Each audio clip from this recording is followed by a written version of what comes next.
Hey everybody, welcome to Module 2. In Module 2, we're going to be looking at 21st century teaching and learning. So the online portion of this course starts tomorrow, February 17th, but I'm going to put this up a little bit early. And we're going to be looking at what is 21st century teaching and learning. You're going to be reading, watching some videos, and thinking about that. And then you're also going to be looking at the ISTE standards for teachers and students. ISTE stands for International Society for Technology in Education. There's also going to, so that's going to be what you need to do this week.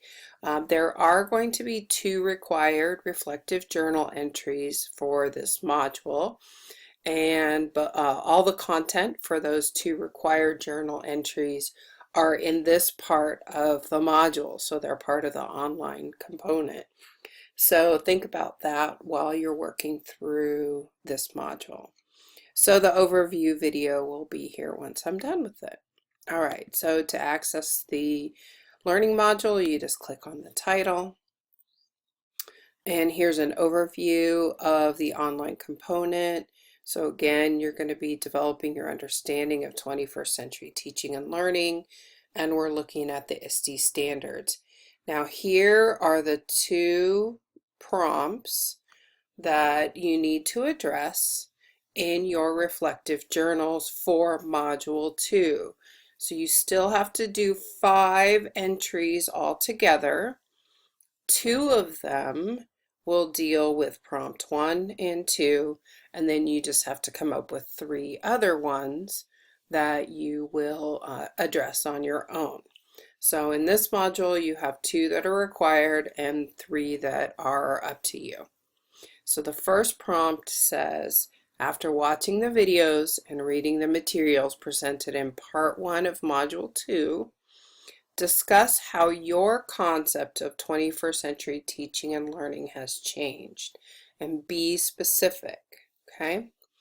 And prompt 2 says, how do the ideas and concepts presented in the video changing educational paradigms, that was the one we used in Module 1, how do those ideas compare or contrast with what you learned in part 1 and 2 of this module? And again, be specific.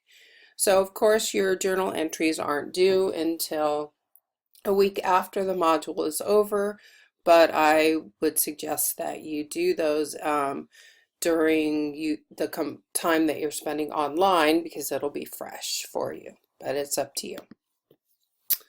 All right, so part 1 is developing your understanding of 21st century teaching and learning skills.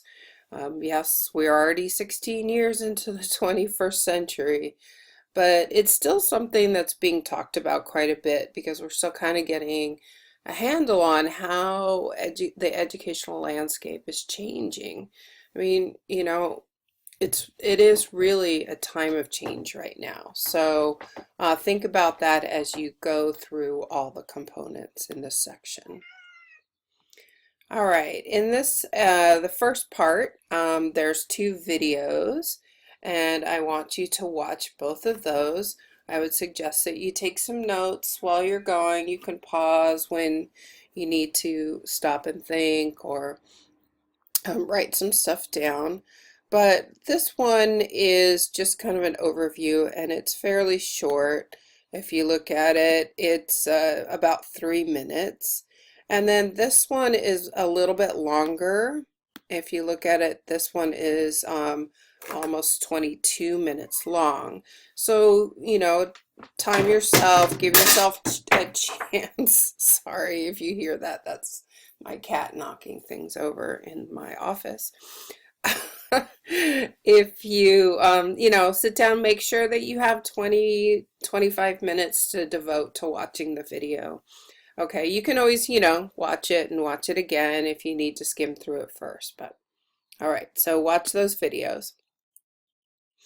And then you're going to be reading 2 different articles that provide you with some different concepts around 21st century teaching and learning. So the first one, reading one, actually is a question asked to a number of people who are in the education field and all kind of have different looks and perspectives on 21st century teaching and learning.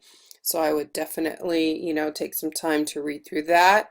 And don't forget to read the comments at the bottom. That adds some more nuance and some more details to the articles themselves.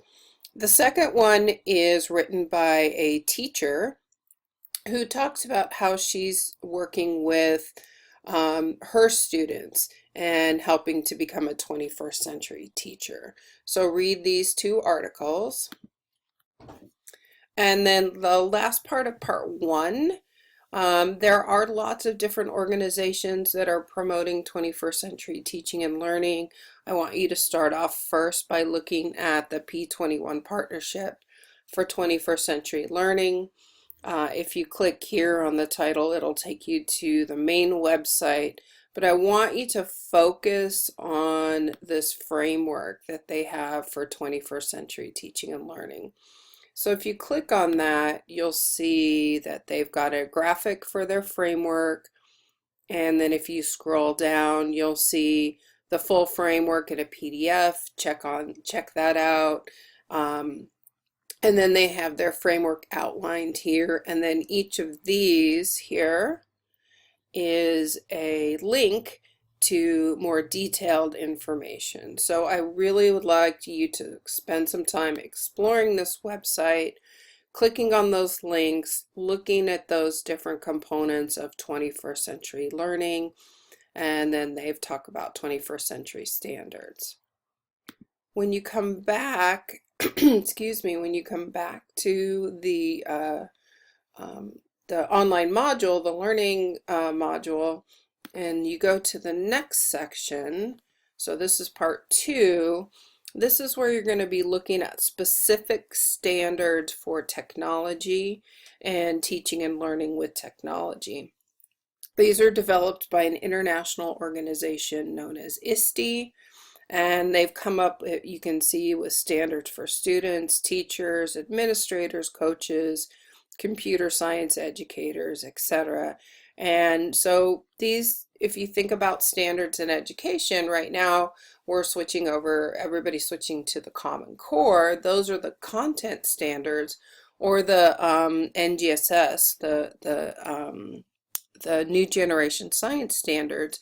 Those are all content standards, but these are the standards developed for teachers and students and how to engage with technology to become literate in the 21st century. So when you click on the link to turn the page, the first thing I have you do is reflect on this quote by John Dewey. So if we teach today's students as we taught yesterday's, we rob them of tomorrow. So just think about that before you move forward. And then the next two sections is a link to and also an embedded copy of the standards for teachers. So here are the technology standards for teachers. Read through those. If you want to go to the website and actually get a copy, you can do so here. And the next section is standards for students. So you want to read through those. And if you want a copy, you can go here. Also, there's some additional resources here on student profiles, which you may find interesting. And here on, let's see, I'll have to fix that link. And here on some other resources related to the standards for students. Okay, so that's it for Module 2. If for some reason you missed class last Wednesday, this is where the makeup assignments are, so you're going to need to complete that makeup assignment for Module 1 by the end of this week. And I've also added a new resource. It's here in the course information section. If you click on course assignments, What I've done is started a running list of the assignments that we have in this class. So I will update this as we go along. So here are all the assignments we had for Module 1. Here are the assignments so far for Module 2. And then as we go, I will continue to add those resources in there. If you want, you can make a copy, but remember I'm going to be updating this on a regular basis. So you're going to want to check that often, and that's here embedded in there. So have fun with Module 2, and I'll get this video up and send you out a remind notice when everything's posted. All right, talk to you guys later. Bye.